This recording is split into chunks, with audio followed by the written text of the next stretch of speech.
Shalom.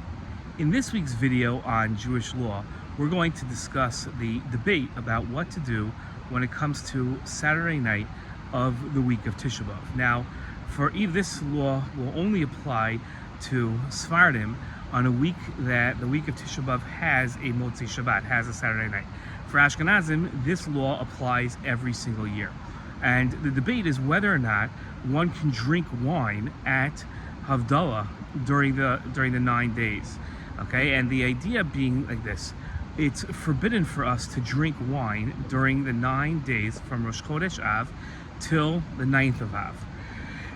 Now, Shabbat is the exception to that rule. One is allowed to drink wine on Shabbat of the 3 weeks because we don't practice public signs of mourning during the 9 days on Shabbat.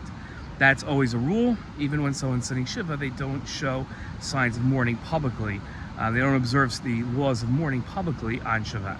So, what happens when Shabbat ends?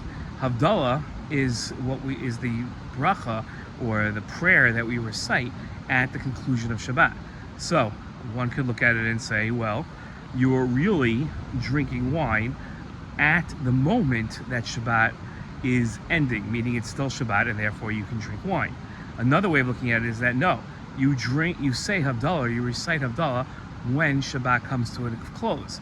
So if Shabbat comes to a close, then it's no longer Shabbat, and drinking wine is forbidden.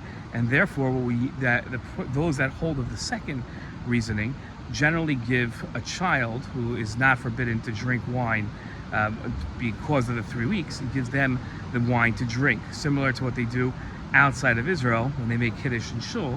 They give it to a kid to drink the wine because an adult really shouldn't be drinking that wine except at home. Okay, so what do we do practically? Most of the world does not drink the wine on Motzei Shabbat. For those that follow what I say, like my children, so then we do drink the wine on Motzei Shabbat at Havdalah. Shalom.